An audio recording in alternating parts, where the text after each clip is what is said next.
Friday night knife review. Now today we're going to be looking at this Glock field knife with saw. So instead of me sitting here and holding it on the TV dinner tray, which is boring considering the clamshell packaging really has no information about the knife whatsoever, not where it's made, not what blade steel it just has a little bit of the history of Glock on the back of it. So if that's something. Now, while I'm cutting it open with last week's knife, I just wanted to point out that I paid $35-ish for this.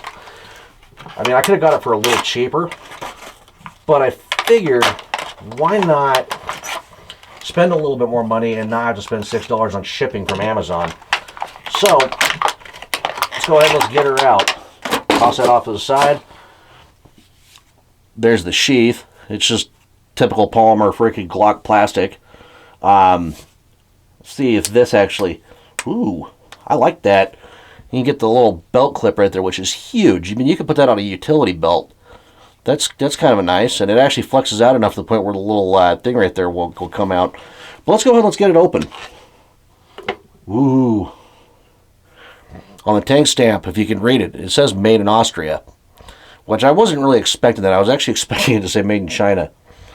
Let's see. It is the 81, so that's some useful information. It appears to have a stick tang in it. Full tang, but stick tang. It's a thin knife, and it has a saw on it. I mean, the top part of this knife's actually quite fat. Sorry if I sound like I'm a little under the weather, because I actually am. But it's got a flat grind. It's made out of 1095 carbon steel. It's completely covered with oil, but that's understandable. Now, before I do the sharpness test, I have a stick here. Let's go ahead and let's re-aim the camera a little bit, and I will show you to see how well it cuts on this piece of quaking aspen. So, jump cut. The knife isn't exactly frayed out where the saw is, so I don't really have high hopes for the saw, but let's see.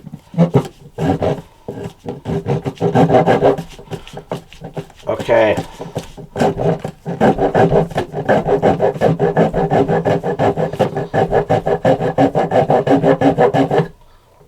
Alright, well, saw and it's useless. Could have just went with a friggin' 90-degree spine on that, because that saw is...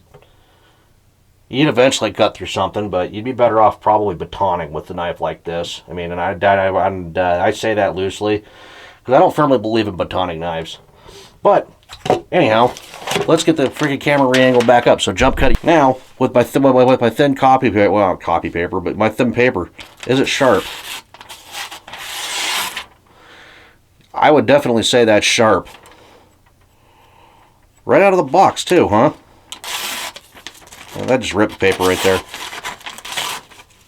Wish I could have got that in frame.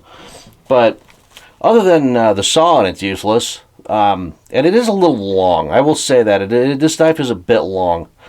If they would have got rid of the knife and made the knife like, instead of 6.5 inches, maybe 4.5 inches, this would be like the ultimate survival knife. I say that seriously, too. But I like the way it feels in my hand. It's got a good weight to it. It's got an excellent balance to it. I'm not going to baton with it or anything like that because, well, I don't believe in batoning with knives. I have a hatchet for that. But all in all, made in Austria. Saw's useless, but the rest of the knife's completely functional and sharp. Well, yeah, I'm Spaztastic. You can go ahead and watch either of these two videos. They're also things. You give a link to last week's video or just whatever YouTube will freaking recommend you on the other side. They're also things. You can go ahead and click on any one of them at any time. It'd help me out a lot, actually. But anyhow, thanks for watching.